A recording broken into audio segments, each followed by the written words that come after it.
Hello বন্ধুরা, আমি তোমাদেরকে আগের ভিডিওতে বলেছিলাম আমরা ঝাঁসি থেকে এবার রওনা দিয়েছি ওরছার উদ্দেশ্যে। আমি দেয়া আর আমি চলে এসেছি আমার ঝাঁসি ট্যুরের সেকেন্ড পার্ট নিয়ে। তোমাদের খুব ভালো লাগবে। ওরছায় পৌঁছে প্রথমেই আমরা গেলাম অত্যন্ত পবিত্র রাম রাজা মন্দিরে, আর এই পাশে এটা চতুর্ভুজ মন্দির। এই মন্দিরে ফটোগ্রাফি ও ভিডিওগ্রাফি নিষেধ, তাই বাইরে থেকেই তোমাদের এই রামরাজা মন্দিরটা দেখালাম। ভীষণ সুন্দর রামরাজা মন্দির পরিদর্শন করে আমরা এবার চলে এলাম ওরছা ফোর্টে।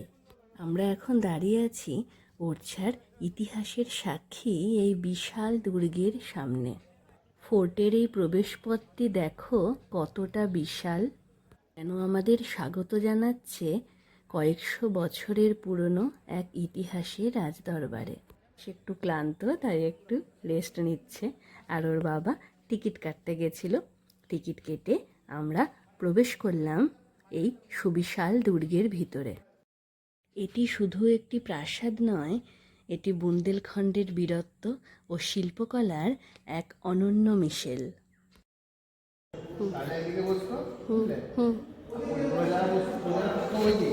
হ্যাঁ, আচ্ছা, যাতে রাজা সরাসরি পূজাকে দেখতে না পায়, যাতে ওর বিচার করতে গিয়ে কোনো রকমের মানে বৈষম্য না আসে, পক্ষপাতিত্ব না করে ফেলে আর কি, নিরপেক্ষতা বজায় থাকে। বজায় রাখার জন্য গরিব না বড় লোক সেই জন্য রাজা আলাদা একদিকে বসতো, আচ্ছা, আর প্রজারা থাকতো ওইদিকে।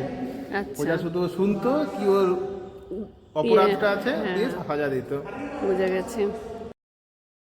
আপনারা যারা ইতিহাসের গভীরে যেতে ভালোবাসেন আমার মতো, তাদের কাছে এই মহলটা যেন এক স্বপ্নপুরী। ইতিহাস শুধু বইয়ের পাতায় থাকে না, ইতিহাস খোদাই করা থাকে পাথরের গায়ে। আজ আমি আপনাদের নিয়ে এসেছি মধ্যপ্রদেশের এমন এক জায়গায় যেখানে প্রতিটা ধুলোকণা কথা বলে, যেখানে প্রতিটা পাথর তার পুরনো গৌরবের কথা শুনিয়ে যায়। ওরছার এই ফোর্ট কমপ্লেক্সে এসে মনে হয় যেন এক অন্য জগতে প্রবেশ করলাম। এখানকার রাজকীয় কক্ষগুলোর ছাদে এবং দেওয়ালে যে অসাধারণ ফ্রেস্কো পেন্টিং বা দেওয়াল চিত্র আছে তা দেখলে অবাক হতে হয়। কয়েকশো বছর আগে প্রাকৃতিক রং দিয়ে আঁকা এই ছবিগুলো আজও কি জীবন্ত। ওরছার শ্রেষ্ঠ স্থাপত্য জাহাঙ্গীর মহল। কথিত আছে মুঘল সম্রাট জাহাঙ্গীরের সাথে রাজা বীর সিং দেওর বন্ধুত্বের নিদর্শন হিসাবে এই মহলটি তৈরি করা হয়েছিল, যেখানে সম্রাট মাত্র 1 রাত কাটিয়েছিলেন। এই ঝুলন্ত বারান্দা, পাথরের জালির কাজ আর বিশাল চত্বর সবকিছুই বুন্দেলখণ্ডীয় এবং মুঘল স্থাপত্যের এক অনন্য মেলবন্ধন। অভূতপূর্ব অসাধারণ এই মহলের সৌন্দর্য অবর্ণনীয়। মহলের প্রতিটা জানলা দিয়ে যখন বাইরের সবুজ প্রকৃতি আর নদীর হাওয়া আসে, তখন বুকটা ভরে যায়। অসাধারণ দৃশ্য। এই দৃশ্য ভাষায় প্রকাশ করা যাবে। ওই দূরে বয়ে চলেছে বেতোয়া নদী। মহলের লোকেশনটা সত্যি অদ্ভুত। যারা ইতিহাসকে ভালোবাসে আর ইতিহাসকে খুব কাছ থেকে ছুঁয়ে দেখতে চাও, তারা অবশ্যই এই মহলে এসো, ঘুরে যেও এই মহল থেকে। দারুণ লাগবে। ওরছার প্রতিটি কোণ, প্রতিটি মহল যেন আমাদের কানে কানে বলে যায় তাদের গৌরবময় অতীতের কথা। এই ভিডিওটাতে হয়তো ওরছার সৌন্দর্য সম্ভব নেই, কিন্তু আমি চেষ্টা করেছি এখানকার সেই অদ্ভুত সুন্দর অনুভূতিটা আমার তো সবচেয়ে বেস্ট লাগছে এই মহলটা বানাবার যে ভৌগোলিক জায়গাটা সবার ভীষণ ভালো লাগবে। বিভিন্ন জায়গায় দেখে এলাম সেই পাহাড় পর্বতের উপর টাঙে চুঙে। পুরোটা দেখো। ইতিহাস যেখানে প্রকৃতিকে আলিঙ্গন করে, সেই জায়গার নাম হলো মধ্যপ্রদেশের ওরছা। ওরছাকে বলা হয় হিডেন জেম, অসাধারণ সৌন্দর্য। আয়েশ, জাহাঙ্গীর মহলে আছে আয়েশ।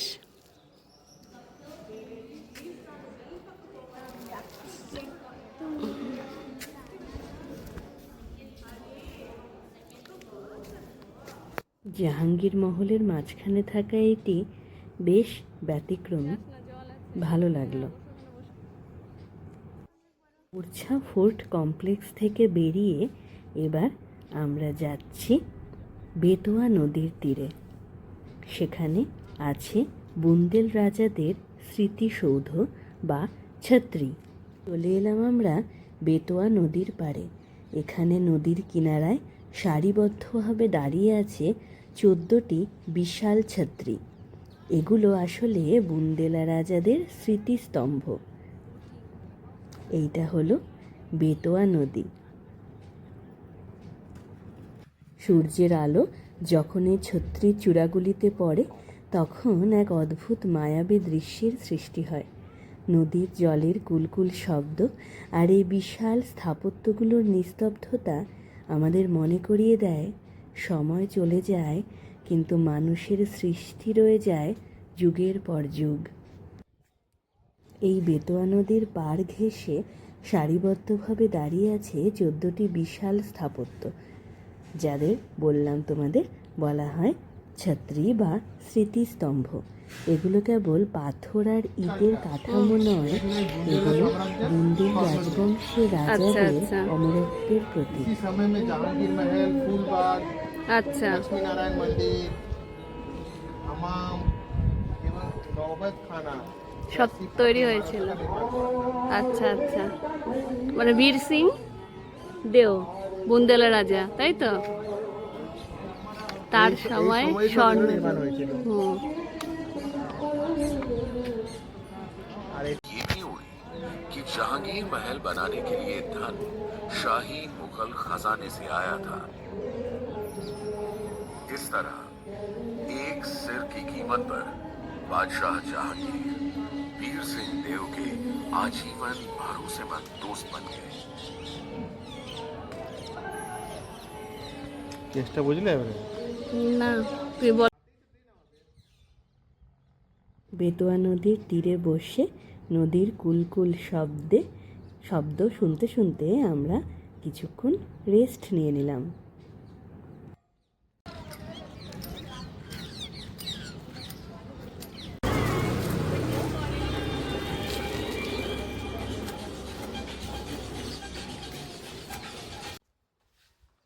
সাধারণত হিন্দু ধর্মে শ্মশানে দাহ করার পর কোনো স্থায়ী স্থাপত্য গড়া হয় না, কিন্তু বুন্দেলখণ্ডীয় ঐতিহ্যে রাজপরিবারের সদস্যদের স্মরণে এই ছত্রিগুলি তৈরি করা হয়েছিল।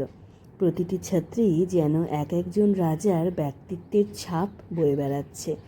নদীর তীরের এই নির্জনতায় যখন তুমি দাঁড়াবে তখন মনে হবে নদীর ঢেউ আর বাতাসের শোঁ শোঁ শব্দে রাজাদের সেই পুরনো বীরত্বের কাহিনী ভেসে আসছে। এখানকার স্থাপত্যশৈলী লক্ষ্য করলে দেখা যাবে মাঝখানে একটি প্রধান মন্দির সদৃশ্য গম্বুজ এবং তার চারকোণে 4টি ছোট চূড়া। এদের চূড়াগুলো অনেকটা কেল্লার গম্বুজের মতো দেখতে হলেও এদের গায়ে মন্দিরের ভাস্কর্য আর মুঘল স্থাপত্যের এক অদ্ভুত সংমিশ্রণ লক্ষ্য করা যায়। সবচেয়ে আকর্ষণীয় হলো বীর সিং দেওর ছত্রি। বিশাল এই ছত্রিটি দেখলে মনে হয় এটি যেন কোনো এক ছোটোখাটো কেল্লা। সময়ের ঝড়ে অনেক কারুকাজ হারিয়ে গেলেও তাদের রাজকীয় আভিজাত্য আজও অটুট। বিকেলের পড়ন্ত রোদে যখন এই স্থাপত্যগুলোর দীর্ঘ ছায়া বেতোয়া নদীর টলটলে জলে আছড়ে পড়ে তখন এক মায়াবী দৃশ্যের সৃষ্টি হয়। মনে হয় যেন নদীর জলে অতীতের প্রতিচ্ছবি ফুটে উঠছে। আকাশের দিকে তাকিয়ে দেখলাম এখানে প্রচুর শকুন পাখি উড়ছে। শকুন সংরক্ষণ প্রকল্পের মতো উদ্যোগ নেওয়া হয়েছে। শকুন পাখিরা এই ছত্রিগুলিতে কেন থাকে জানো? কারণ বিশাল উঁচু স্থাপত্যগুলো তাদের বাসস্থানের জন্য একদম উপযুক্ত। বিলুপ্তপ্রায় এই পাখিগুলো প্রাচীন গম্বুজগুলোর খাঁজে খাঁজে বাসা বেঁধেছে। এবার আমরা চলে এসেছি আমাদের নেক্সট স্পট, সেটা হলো লক্ষ্মী মন্দির। ওরছা ফোর্ট থেকে একটু দূরে টিলার উপর দাঁড়িয়ে আছে এক অদ্ভুত সুন্দর মন্দির, সেটি হলো ওরছা লক্ষ্মী মন্দির। বাইরে থেকে দেখলে মনে হবে কোনো এক দুর্জয় দুর্গ, কিন্তু ভেতরে ঢুকলে তুমি অবাক হয়ে যাবে। এখানকার চিত্রকলা বা পেন্টিংগুলো হলো এই মন্দিরের প্রধান আকর্ষণ। সাধারণ মন্দির বলতে আমরা যা বুঝি এটি কিন্তু একদমই তা নয়। খুব ব্যতিক্রমী ওরছার এই লক্ষ্মী মন্দির। এখানকার মন্দিরের দেয়ালে থাকা সেই আদি ও অকৃত্রিম ফ্রেস্কো পেন্টিং বা দেওয়াল চিত্রগুলো আজ বিপন্ন।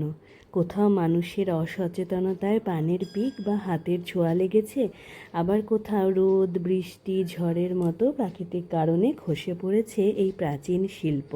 কিন্তু আসার কথা হলো, এই অমূল্য সম্পদকে চিরতরে হারিয়ে যেতে দিচ্ছে না প্রশাসন।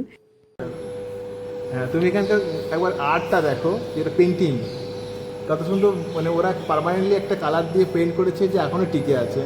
এর আগে আমরা কতগুলো ফোর্ট ঘুরলাম বা প্যালেস ঘুরলাম, কোথাও কিন্তু এরকম কালার দেখিনি। এখানে দেখো যেরকম সাপ আছে, পালকি, হাতি, ঘোড়া, মানুষ, দৈনন্দিন প্রতিটা জিনিসকে তুলে ধরা হয়েছে। এবং আমরা যে দিল্লি ঘুরে এসেছি, লালকেল্লা দেখেছি, লালকেল্লা বিশাল বিশাল বড় আরও দেখেছি, কিন্তু সেখানে কোথায় একটু কালচারটা দেখিনি আমরা। পেইন্ট, আর্ট, ওখানে যেটুকু ছিল সব মার্বেলের কাজ ছিল, কিন্তু এখানে হাতে আঁকা সেই চিত্রকলা যাকে বলে, দারুণ। মানে যাকে বলে অসাধারণ, দারুণ। এই অসাধারণ পেন্টিংগুলো নিয়ে যেটা বলছিলাম, সেটা হলো সরকার এক অভিনব উদ্যোগ নিয়েছে। এই প্রাচীন কারুকার্যগুলোকে রক্ষণাবেক্ষণের জন্য একদল তরুণ ছাত্রছাত্রী নিয়োগ করা হয়েছে এবং তারা ভীষণ নিখুঁতভাবে এই কাজগুলি করছে। সেই ছাত্রছাত্রীগুলোর সঙ্গে কথা বলে আমরা এই ব্যাপারটা জানতে পারলাম এবং ভীষণ ভালো লাগলো এই অভিনব উদ্যোগের জন্য। কারণ বাহ, আজ কি সুন্দর পোজ দিয়ে দাঁড়িয়ে আছে ওরছা লক্ষ্মী মন্দিরে। তোমার কেমন লাগছে? মন্দিরের এই দেওয়ালগুলিতে আঁকা আছে রামায়ণ মহাভারতের গল্পের পাশাপাশি ওরছার রাজাদের বীরত্বের কাহিনী, এমনকি তৎকালীন ব্রিটিশ সৈন্যদের যুদ্ধের দৃশ্যও এখানে নিপুণভাবে ফুটিয়ে তোলা হয়েছে। সেই সময়ের শিল্পীরা কিভাবে এত প্রাকৃতিক রং ব্যবহার করেছিলেন তা ভেবে অবাক হতে হয়। সকালবেলা ঝাঁসি থেকে বেরিয়েছিলাম, তারপর ঝাঁসি ঘুরে আমরা ওরছা গেলাম। ওরছা ঘুরে নিয়ে তারপরে এবার আমরা একটুখানি খাওয়া দাওয়া করার জন্য এই ধাবাটায় এসেছি। এবারে আমরা যাচ্ছি ঝাঁসি স্টেশনের উদ্দেশ্যে। ঝাঁসি স্টেশন থেকে আমাদের রাত্রিবেলা ট্রেন, আমরা যাব গোয়ালিয়রের উদ্দেশ্যে। এই একদিনেই ঝাঁসি আর ওরছা ট্রিপটা সুন্দরভাবে করে নেওয়া যায়। তবে ঝাঁসি ফোর্ট যদি ভালোভাবে ঘুরতে চাও তাহলে মোটামুটি 1.5 দিন মতো লাগবে ঝাঁসি আর ওরছা ঘুরতে। চলো, আমরা চলে এসেছি বীরাঙ্গনা লক্ষ্মীবাই ঝাঁসি রেলওয়ে স্টেশনে। বিকেলবেলা, পড়ন্ত বিকেলে আমরা দাঁড়িয়ে রয়েছি ঝাঁসি স্টেশনে, আর আমাদের নেক্সট ডেস্টিনেশন হচ্ছে গোয়ালিয়র। স্টেশনে পৌঁছে আয়েশের হঠাৎ শখ হয়েছে যে ও লাগেজটা ক্যারি করবে।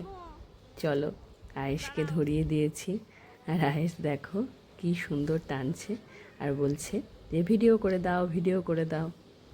এই যে আয়েশ চলেছে এই ভারী ব্যাগটাকে নিয়ে টেনে টেনে। এবার আমরা চলে এসেছি ঝাঁসি রেলওয়ে স্টেশনে এসি লাউঞ্জে। কারণ আমরা বিকেলবেলা পৌঁছে গেছিলাম প্রায় 5:30 নাগাদ স্টেশনে, আর ট্রেন আমাদের ছিল রাতে। সেই জন্য বেশ অনেকটা সময় রেস্ট নেওয়ার জন্য আমরা এসি লাউঞ্জটায় চলে এলাম, আর এখানেই আমরা রেস্ট নিলাম। লাউঞ্জটা বেশ সুন্দর, পরিষ্কার পরিচ্ছন্ন, খুব ভালো লাগলো আমাদের, আর বেশ অনেকক্ষণ রেস্ট নেওয়া গেল। আয়েশ ওদিকে শুয়ে পড়ে মোবাইল টিপছে, আর আমরা সব বসে আছি, রেস্ট নিচ্ছি। আর একটু পরেই আমাদের ট্রেন। চলো, রাতে ট্রেনে ওঠার পর আর ভিডিও করা হয়নি, এটা সকালবেলার ভিডিও। আর কিছুক্ষণ পরেই আমরা পৌঁছে যাব গোয়ালিয়র জাংশনে। এই যে ট্রেনটা বেশ রাইট টাইমেই ছিল, ঠিকঠাকই চলছিল। আমি বসে আছি আমার প্রিয় সিট, সাইড লোয়ার বার্থে। এই সিটটা আমার ভীষণ প্রিয়। আয়েশও খুব এনজয় করছে, আয়েশেরও খুব ভালো লাগছে।